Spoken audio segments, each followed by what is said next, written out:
Assalamualaikum warahmatullahi wabarakatuh. Kembali lagi di pagi hari yang sangat luar biasa indah ini. Kita belajar tema 2, menyayangi tumbuhan dan hewan.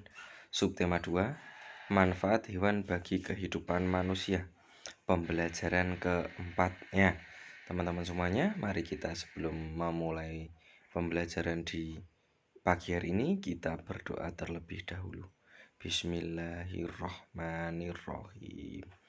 Ya, mari teman-teman semuanya, di pagi hari yang luar biasa indah ini kita bersemangat untuk pembelajaran kali ini ya. Di pembelajaran 4, mari kita konsentrasi. Tujuan dari pembelajaran keempat ini, yang pertama, dengan membaca teks dongeng, siswa dapat memerankan tokoh dongeng dengan ekspresi yang tepat. Yang kedua, dengan kegiatan diskusi, siswa dapat menjelaskan isi pesan yang terdapat dalam dongeng secara lisan dengan tepat. Dengan mengamati sifat-sifat dari teman sekelas, siswa dapat memeragakan beberapa sifat individu dalam kehidupan sehari-hari di sekolah sebagai wujud pengamalan sila Pancasila yang dilambangkan dalam Garuda Pancasila ya. Mari kita mulai ya teman-teman semuanya. Kita konsentrasi. Hari ini di kelas Beni akan ada kegiatan bermain peran. Mereka akan memerankan dongeng anak gembala dan serigala. Anak gembala bertugas menjaga domba-domba yang diternakkan. Jika domba sudah besar dapat dijual ke pasar. Nah, ya, mari kita bermain peran tentang anak gembala dan serigala ya. Nah, anak gembala dan serigala. Nah, coba untuk teman-teman semuanya silakan bisa dibaca dengan seksama. Dari yang pertama yang berbicara adalah narator dulu ya. Dari narator dulu. Itu adalah seorang anak gembala selalu mengembalakan domba milik tuannya di dekat hutan yang gelap dan tidak jauh dari kampungnya. Suatu hari dia menggembalakan domba di dekat hutan. Dia merasa terhibur dengan memikirkan berbagai macam rencana. Apabila dia melihat serigala, dia teringat ucapan tuanya. Nah, ucapan tuannya apa ya? Mari kita simak dulu dalam dongeng tersebut. Tuan anak gembala berbicara, apabila kamu melihat serigala datang dan menyerang domba, kamu harus berteriak memanggil bantuan. Orang sekampung akan datang membantumu. Narator kembali ya. Anak gembala itu berpikir bahwa akan terasa lucu apabila dia pura-pura melihat serigala dan berteriak memanggil orang-orang. Anak gembala itu berlari ke arah kampungnya dan berteriak sekeras-kerasnya. Anak gembala tadi berteriak, ada serigala, serigala, tolong. Seperti itu ya.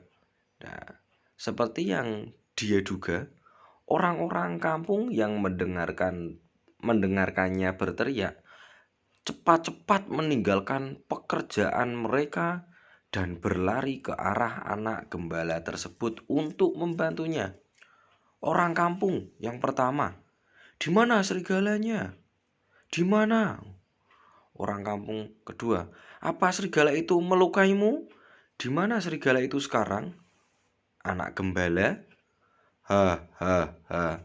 Kalian semua tertipu. Tidak ada serigala di sini.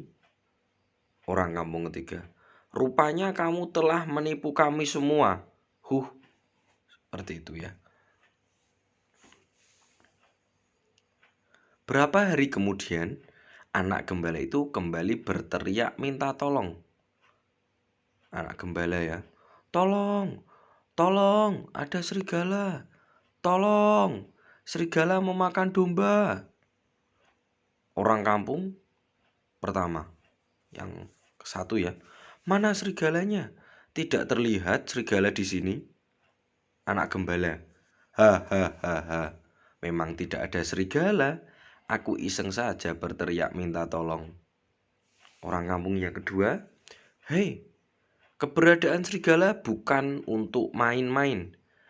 Kalau kamu berbohong terus, tidak ada yang percaya lagi padamu. Narator, ya. Pada suatu sore ketika matahari mulai terbenam, seekor serigala benar-benar datang dan menyambar domba yang digembalakan anak gembala tersebut. Anak gembala, serigala, serigala, tolong, ada serigala, tolong, tolong. Orang kampung yang pertama tadi, anak gembala itu pasti bermain-main lagi.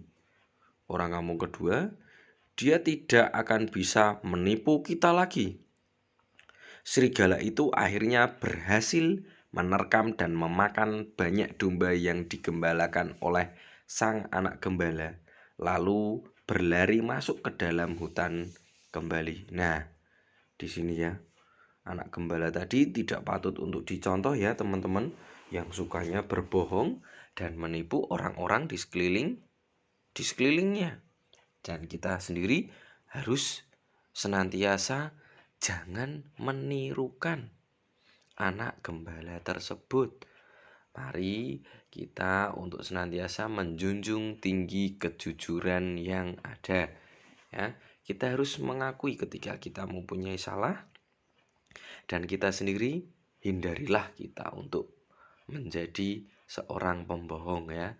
Jadi kita harus tetap senantiasa jujur walaupun itu sangat pahit, tetapi kita tetaplah jujur karena jujur itu juga tetap menjadi kita sendiri menjadi anak-anak yang bertanggung jawab. Apa pesan yang terdapat dalam dongeng tersebut? Yang pertama, tidak boleh berbohong. Ya, yaitu ya, tidak boleh ya, berbohong. Apapun itu, sekecil apapun itu, tidak boleh kita berbohong. Jika kita sering berbohong, maka orang lain tidak akan percaya kepada kita. Nah, coba saja ya, kalau kita berbohong, membohongi teman yang satu ya, teman kita dibohongi, mungkin besok di kemudian hari, teman-teman kita yang kita bohongi tadi sudah tidak mungkin akan percaya kembali kepada kita, karena mereka tahu bahwa kita itu ketika kita sudah berbohong, maka mereka akan juga mengecap kita sebagai seorang yang pembohong. Jadi jangan sampai teman-teman kita mengecap atau menilai kita sebagai seorang yang pembohong. Jadi apapun yang terjadi, apapun itu kita harus senantiasa jujur, karena perbuatan jujur pun juga merupakan perbuatan yang terpuji, perbuatan yang disukai oleh Allah Subhanahu wa taala ya, seperti sifat dari Nabi Muhammad Shallallahu alaihi wasallam. Ayo menulis. Hewan di sekitar kita memiliki ciri khas masing-masing. Kucing berkaki 4, berbulu, dan bersikap manja pada tuannya. Kelinci berkaki 4, jalannya lompat, dan suka makan sayuran. Bukan hanya hewan yang memiliki ciri-ciri, manusia juga memiliki ciri-ciri baik fisik maupun sifatnya. Misalnya, Benny memiliki sifat penyayang binatang. Edo bersifat penolong karena suka membantu temannya. Tuliskan 4 sifat dari 3 orang teman sekelasmu. Bagian tengah diisi nama teman, bagian luar diisi dengan sifat-sifat dari teman. Contohnya, ini Edo. Edo adalah memiliki sifat yang rajin, penolong, ramah, dan lucu ya. Nah, untuk tugas hari ini, silakan untuk tuliskan sifat teman-teman kalian yang berada di kelas. Nah ya, sekarang silakan tuliskan 3 nama orang temanmu yang ada di kelas. Harus ingat ya, namanya siapa. Tuliskan dan tuliskan juga 4 sifatnya.